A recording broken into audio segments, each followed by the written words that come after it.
Rob here. Today I wanted to talk about motivation during these trying times.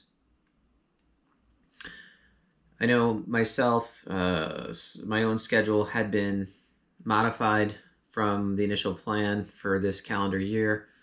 I did complete the Disney Marathon in January and my first, or should I say second running race, the 15K in March.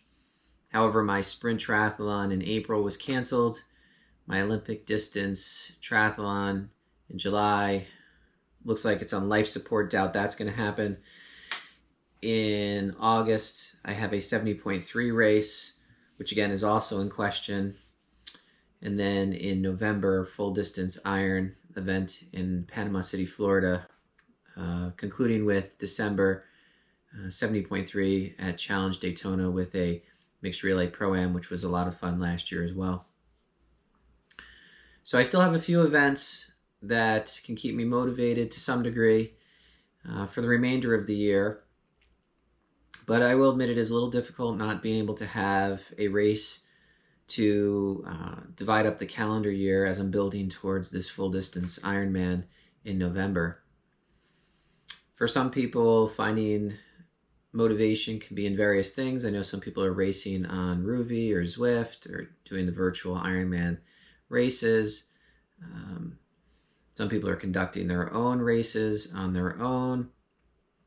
But finding what helps motivate you is a very individual thing. And some people I've noticed have also been, and talking with others, have been deferring their races to later in the calendar year to see if they can still slip them in. So whatever it is you need to do to try to help with your motivation, you can and should do. The last thing to do is to not give up on the year. There's still a lot of year left, and hopefully there will be a few races that you might be able to partake in. If not, I'd recommend really working on your base conditioning if you're not able to travel to one of those end of the year races. Because having a base fitness in general is good for your overall health and conditioning, but also can kind of springboard you to 2021 if that's your circumstances. I know for myself, one of my biggest concerns, although my strength is swimming, is having access to water. The gym has been closed now for about 2 months. There are some opportunities for open water swimming. Thankfully, I have an ocean and river just a few miles from where I live. I've been on the fence whether I've wanted to join in on these group swims, and depending on what you read in the news or academic literature, you can read all kinds of things about how severe the coronavirus is and the transmissibility among people, etc. I've been relatively cautious, having not gone out on weekend rides now for about a month as well. I've been doing all of my exercising exclusively on my smart trainer as well as on the treadmill. One of the things I wanted to talk about are ways that you can keep yourself relatively in good shape for the swim without having access to a pool. There are exercises you can use with TheraBands. There are other things that you can do, basic calisthenics like push-ups, which can help activate your triceps, your biceps, your latissimus dorsi, those are the lats, those big muscles in your back, as well as your pecs. Other activities you can work on are doing things like chin-ups and pull-ups. I know myself, I've purchased one of those bars that you can kind of hang in between your doorway, and that's another great way of kind of trying to at least keep tone your upper body if you don't have any weights available to you. I know going forward, I've given it more deliberation and reflection, and I'm going to be partaking in very small group open water swims 1 or 2 days a week just to keep some swim fitness, keeping distance from others, but still being in a group. I know there's no specific data on open water swimming, but I feel swimming in the ocean with a current and keeping some distance from maybe 3 or 4 other swimmers is what may keep me safer in the long run versus when a gym opens back up and all the crowds that are there. I know that can be debatable when you're talking about the pool being chlorinated, etc.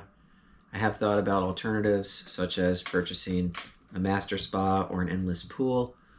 I've gone through the pricing, and they're just something right now that are outside of my reach in terms of affordability, but it would be a wonderful training tool.